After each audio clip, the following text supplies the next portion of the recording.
Hello and welcome na naman po mga kamaffers dito sa panibagong bike check dito sa, again, Manila Urban Fix. At ngayon, ang pag-uusapan po natin na bike check is no other than a Aventon Mataro. Yes, Aventon Mataro. And sa mga fixed gear dyan, na baguhan or mga luma na or mga noon pa talaga mga veterano, itong Aventon na to is, alam natin na very sikat itong brand na to, very sikat itong bike na to, no? Itong fixed gear bike. Dahil nagsimula talaga yung Aventon sa fixed gear, pero ngayon nagta-transition na sila sa sa parang mga electric scooters and stuff. Pero still, nonetheless, mayroon pa rin mga umiikot dito, no, sa Metro Manila na mga Aventon brands. Tulad nga itong Aventon Mataro. And itong Aventon Mataro na to, ito nga pala yung lumang version. Ay, bakit nga pala ako nagsasabi nito? Hindi pa pala ako tapos mag-intro.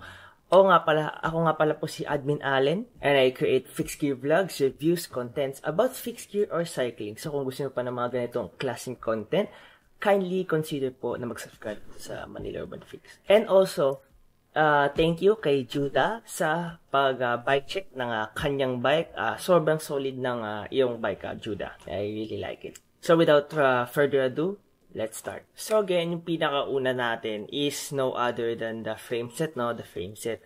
So simulan po natin sa frame set. Ito po ay ang Aventon Mataro size 52. At itong Aventon Mataro na to is, again, isa nga siya sa mga pinakamaganda, no? Pinaka-classic ng fixed gear world. So, kung mapapansin nyo, teardrop shape yung kanyang down tube, no? Sabihin, mas aero. Tapos, ganun din yung mga, seat tube, pati din yung, top tube. Basta, itong bike na to is, pang aero, no? Basta pang racing. And ginagamit din siya ng mga friends ko, pang racing. And, size, again nga, size 52, and color black.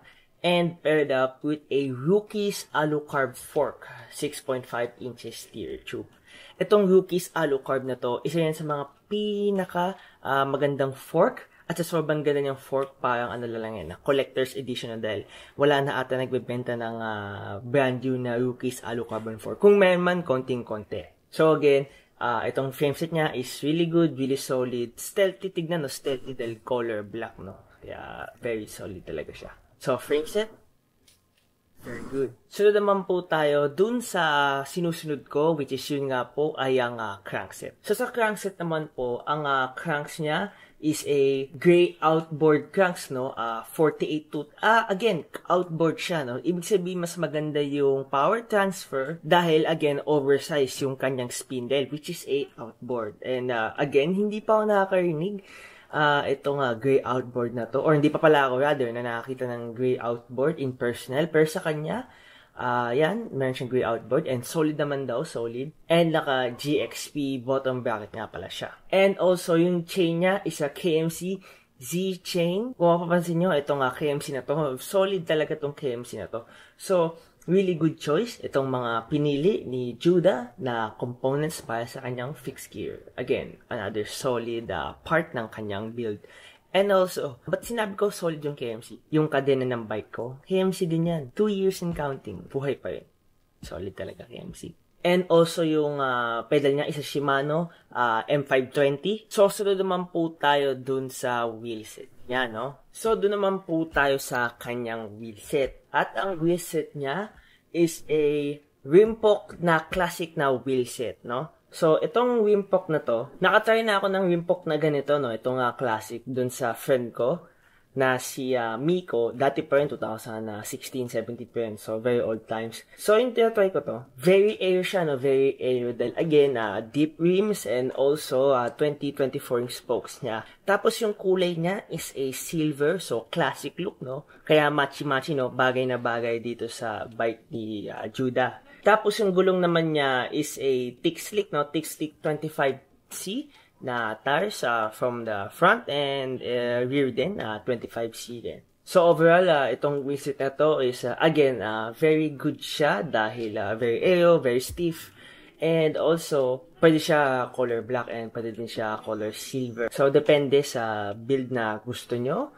Kung mag-build man kayo ng bike, tapos hindi kayo makapag-decide kung silver or black, I guess itong Rimpok na wheelset ito would be a really good choice sa pagpilian dahil, again nga, meron siyang black, meron siyang silver. So, pwede ka meron pagpilian kung ano yung bagay sa build mo. And last, dito naman po tayo sa cockpit. And also sa cockpit nga pala, idadamay ko na nga pala nasa likod. So para dire-diretso na po din. At simulan na nga po natin. So yung unang-una naman is yung seat post niya, which is a velocity pursuit 0.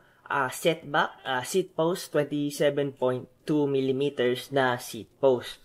And also, paired up siya with a Labisi saddle. So, very matchy-matchy once again na cockpit. So, doon naman po tayo sa, again, the real cockpit sa front naman po. So, doon sa front, ang unang-una natin is ang wake stem 100 millimeters na negative 17. Nako, ito si Judah, mahilig ata siya sa sa pursuit, no? Kasi negative 17, no? So, very air siya, no? And also, yung drop bar niya is a ITM XX7 drop bar na size 44. Again, a superb choice kasi itong ITM na to, mura na nga, solid pa. Kaya sikat to sa fixed gear world, no? Mura na, maganda pa. So, again, really, really good choice itong cockpit ni Judah. So, at i-rate na po natin ito from 1 to 10. Actually, mayroon running joke sa Manila Urban Fix na hindi ko talaga siya ni-rate from 1 to 10. Ni-rate ko lang siya base sa ayon ko, na-feel ko, or sa nakikita ko in general. Kasi again, pinapayagan naman din ako ng mga owners na parang i-rate ko itong bike nila. So, tara, i-rate na po natin. If I would rate this 1 to 10, parang I would rate it, a modern classic. Yes, a modern classic. Bakit a modern classic, no? Kasi yung modern, kung mapapansin nyo, puro modern yung components, Appleton Mataro, gray outboard, tapos tingnan mo naman yung cockpit niya, no? Very aggressive pa. Tapos mga aerofoil na design dun sa frame, so blah blah blah like that. And bakit naging classic?